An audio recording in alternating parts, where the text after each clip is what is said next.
Pemahaman tentang vektor sangat berguna dalam analisa geometri ruang.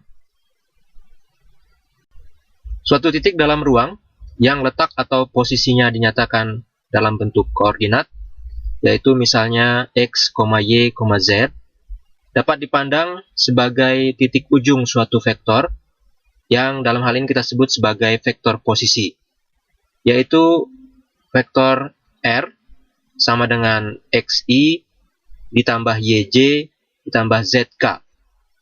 Vektor posisi ini mempunyai titik pangkal pada titik pusat koordinat. Dengan demikian berarti vektor dapat kita nyatakan dalam bentuk koordinat, atau sebaliknya juga koordinat atau posisi suatu titik dalam ruang juga dapat kita nyatakan dalam bentuk vektor.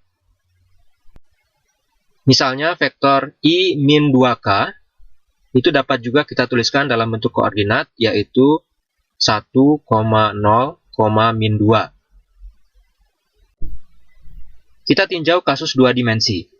Misalnya terdapat suatu garis lurus yang melalui titik dengan koordinat x0, y0. Tentu saja ada tak hingga banyaknya garis lurus yang melalui titik tersebut. Tapi, jika kita batasi bahwa garis lurus tersebut sejajar dengan suatu vektor A tertentu yang dinyatakan dengan AI ditambah BJ, maka berarti garis yang dimaksud adalah garis tertentu yang mempunyai persamaan garis tertentu pula.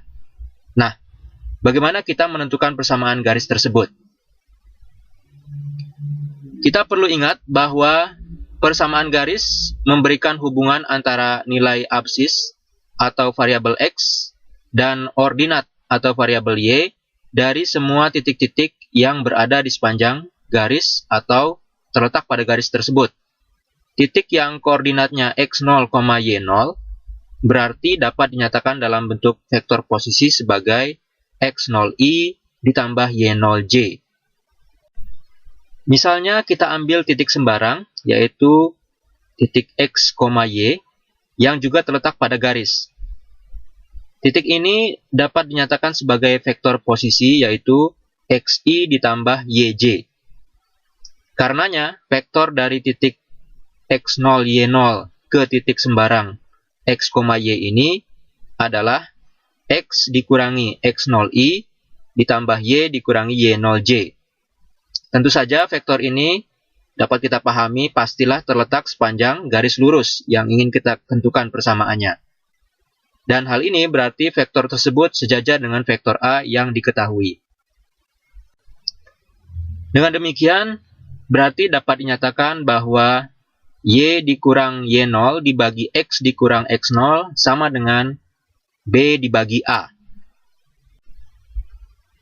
Nah, ini adalah persamaan garis lurus yang ingin kita tentukan tadi, yaitu garis yang melalui titik x0, y0 dan mempunyai kemiringan atau arah yang dinyatakan dengan vektor A, yaitu AI ditambah BJ. Kita dapat memperluas pemahaman tadi dan pembahasan tadi untuk kasus 3 dimensi.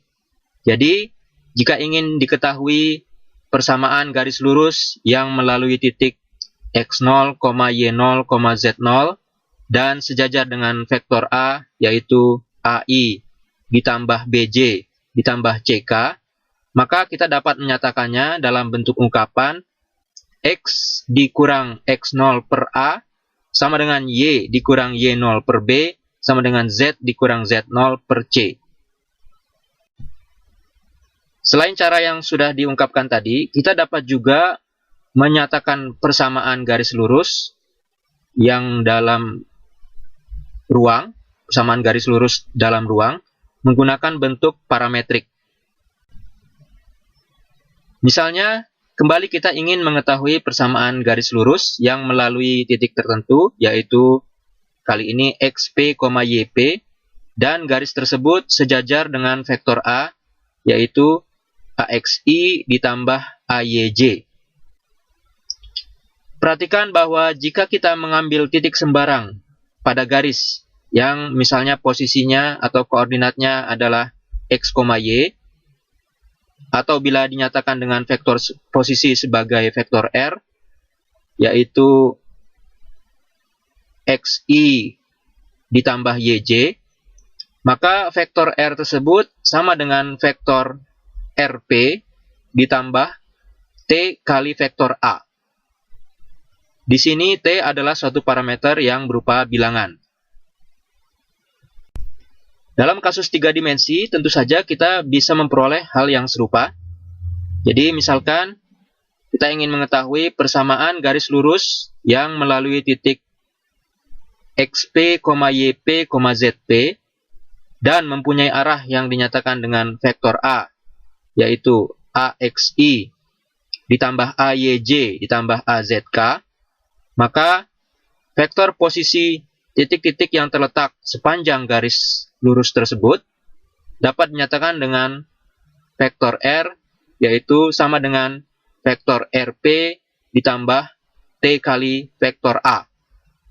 Di sini, vektor R adalah vektor posisi titik yang koordinatnya sembarang dan terletak pada garis, yaitu misalnya X, Y, Z. Sekarang kita bahas penggunaan konsep vektor dan garis untuk menentukan persamaan bidang datar. Kita ingin menentukan persamaan bidang datar, misalnya yang melalui titik X0, Y0, Z0, dan mempunyai arah tertentu yang ditunjukkan dengan suatu vektor normal yang kita simbolkan sebagai vektor N. Yang dimaksud vektor normal di sini adalah vektor yang tegak lurus bidang datar tersebut.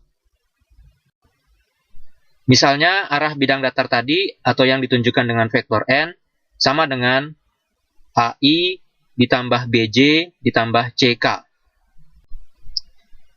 Titik X0, Y0, Z0 bila dinyatakan dalam bentuk vektor adalah X0I ditambah Y0J ditambah Z0K. Kita sebut vektor ini sebagai vektor R0. Lalu, titik sembarang yang terletak pada bidang datar misalnya adalah titik X, Y, Z. Maka, vektor posisi titik ini adalah XI ditambah YJ ditambah ZK. Kita namakan vektor ini sebagai vektor R. Bila vektor R dikurangi vektor R0, maka hasilnya adalah suatu vektor yang pasti terletak pada bidang datar tersebut. Vektor R dikurangi vektor R0 sama dengan X min X0I ditambah Y min Y0J tambah Z min Z0K. Dan seperti tadi disebutkan, vektor ini berada pada bidang datar tersebut, seperti ditunjukkan dalam gambar. Karena vektor R min vektor R0 adalah vektor yang terletak pada bidang, maka artinya vektor ini akan tegak lurus dengan vektor normal permukaan bidang datar, yaitu vektor N tadi. Artinya, bila vektor R min R0 didotkan dengan vektor normal, maka hasilnya akan sama dengan 0. Selanjutnya, bila kita susun persamaan tersebut dengan mengingat kembali operasi dot product antara dua buah vektor, maka akan dapat kita peroleh bahwa AX tambah BY tambah CZ sama dengan D. Dengan D adalah AX0 ditambah BY0 ditambah CZ0. Nah, ini adalah persamaan bidang datar yang melalui titik X0, Y0, Z0 dan mempunyai arah normal yang dinyatakan dengan vektor AI ditambah BJ ditambah CK. Sekarang kita ingin menggunakan pengertian-pengertian tadi untuk menentukan jarak antara suatu titik dengan bidang datar. Misalkan titik yang dimaksud adalah titik P, yang koordinatnya adalah XP, YP, ZP. Dan bidang datar yang dimaksud mempunyai persamaan yang dinyatakan dengan AX ditambah BY ditambah CZ sama dengan D. Dalam hal ini, A, B, C, dan D adalah konstanta. Pertama, kita ambil suatu titik sembarang yang terletak pada bidang datar. Misalnya adalah titik R, yang koordinatnya dinyatakan dengan XR, YR, ZR. Karena titik ini terletak pada bidang datar yang persamaannya diketahui, maka artinya bila kita masukkan nilai XR, YR, dan ZR ke persamaan bidang datar yang kita ketahui tadi, maka akan terpenuhi identitas. Atau dengan kata lain, nilai XR, YR, dan ZR itu memenuhi persamaan bidang datar. Kemudian kita dapat mengetahui vektor antara titik P dan titik R.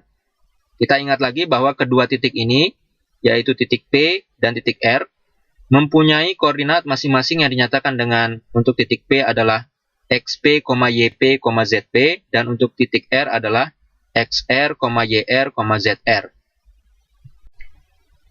Sedangkan bila kita ingat kembali pembahasan sebelumnya tentang persamaan bidang datar, yang dapat kita kaitkan dengan vektor normal bidang, maka artinya bidang datar yang mempunyai persamaan AX ditambah BY ditambah CZ mempunyai arah normal yang dinyatakan dengan vektor normal N, yaitu AI ditambah BJ ditambah CK. Bila vektor normal ini kita bagi dengan besarnya, maka kita akan memperoleh vektor satuan arah normal bidang datar. Selanjutnya, kita ambil satu titik lain pada bidang, yaitu titik Q. Sedemikian sehingga titik P, Q, dan R membentuk suatu segitiga siku-siku di Q. Maka, berarti jarak PQ yang merupakan panjang sisi tegak dari segitiga siku-siku tersebut akan dapat kita peroleh, yaitu panjang PQ sama dengan vektor PR dot vektor satuan normal N. Di sini vektor PR adalah vektor sepanjang garis hubung antara titik P dan titik R.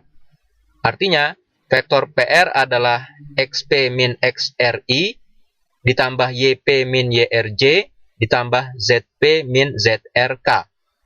Dan jarak PQ itu menggambarkan jarak antara titik dengan bidang, yaitu jarak yang ingin kita ketahui tadi. Penggunaan konsep vektor, garis, dan bidang, misalnya juga pada penentuan jarak antara dua bidang yang sejajar, atau penentuan jarak antara dua garis yang sejajar, atau juga penentuan sudut antar dua buah bidang datar, dan lain sebagainya. Hal ini sangat penting dan banyak dijumpai dalam persoalan kristalografi.